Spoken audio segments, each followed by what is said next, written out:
determine whether it would be worth it to put in a special shield that would protect the fuel tank and prevent it from exploding. They did a cost-benefit analysis. The cost per part to increase the safety of the Pinto, they calculated at $11 per part.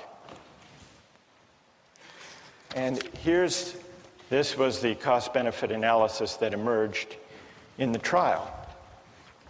$11 per part at 12.5 million cars and trucks came to a total cost of $137 million to improve the safety. But then they calculated the benefits of spending all this money on a safer car.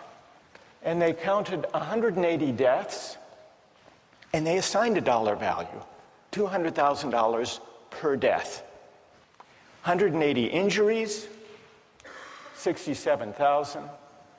And then the cost to repair, the replacement cost for 2,000 vehicles that would be destroyed without the safety device, $700 per vehicle. So the benefits turned out to be only $49.5 million, and so they didn't install the device. Needless to say, when this memo of the Ford Motor Company's cost-benefit analysis came out in the trial, it appalled the jurors who awarded a huge settlement. Is this a counterexample to the utilitarian idea of calculating? Because Ford included a measure of the value of life. Now, who here wants to defend cost-benefit analysis from this apparent counterexample? Who has a defense? Or do you think this completely destroys the whole utilitarian calculus? Yes. Okay, well, I think that, once again, they've made the same mistake the previous case did, that they assigned a dollar value to human life. And once again, they failed to take account things like suffering and emotional losses by the families. I mean, the families lost earnings, but they also lost a loved one, and that is more valued than $200,000. Right. And wait. That's good. What's your name? Julia Roto. So if $200,000, Julie, is too low a figure because it doesn't include the loss of a loved one and the loss of those years of life, what do you think would be a more accurate number? I don't believe I could give a number. I think that this sort of analysis shouldn't be applied to issues of human life. I think it can't be used monetarily. So they didn't just put too low a number, Julie says. They were wrong to try to put any number at all. All right, let's hear someone who... You have to adjust for inflation.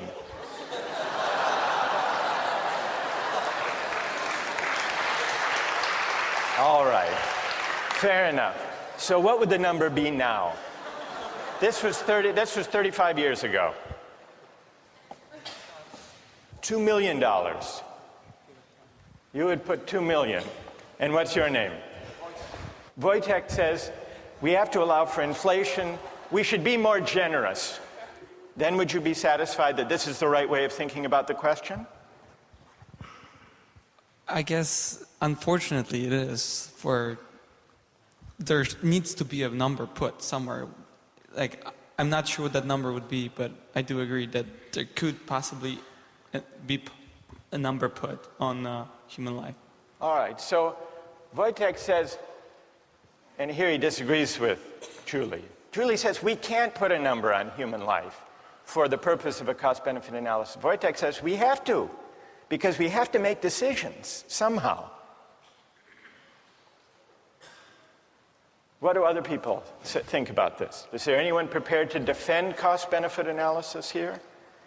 As accurate, as desirable? Yes? Go ahead. I think that if Ford and other car companies didn't use cost-benefit analysis, they'd eventually go out of business because they wouldn't be able to be profitable, and millions of people wouldn't be able to use their cars to get to jobs, to put food on the table, to feed their children. So I think that if cost-benefit analysis isn't employed, the greater good is sacrificed in this case. All right, what's your name? Raul? Raul. There was recently a study done about cell phone use by drivers when people are driving a car, and there's a debate whether that should be banned. Yeah. And the figure was that some 2,000 people die as a result of accidents each year using cell phones.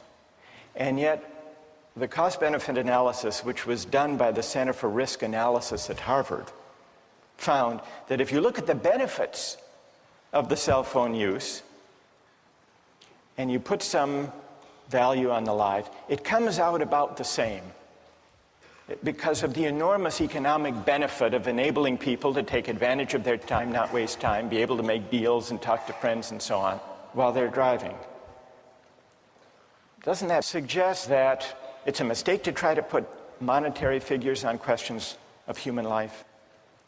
Well, I think that if the great majority of people try to derive maximum utility out of a service like using cell phones and the convenience that cell phones provide, that sacrifice is necessary for satisfaction to occur. You're an outright utilitarian. Yes. Okay. All right, then one last question, Raul. Okay. And I put this to Wojtek. What dollar figure should be put on human life to decide whether to ban the use of cell phones? Well, I don't want to arbitrarily calculate a figure. I mean, right now, I think that... You want to take it under advisement?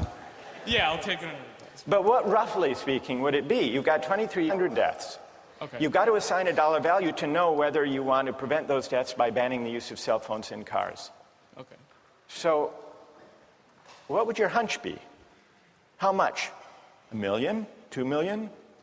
2 million was Wojtek's figure. Yeah. Is that about right? Maybe 1 million. 1 million? Yeah. You know, that's good. Thank you. Okay. So these are some of the controversies that arise these days from cost-benefit analysis, especially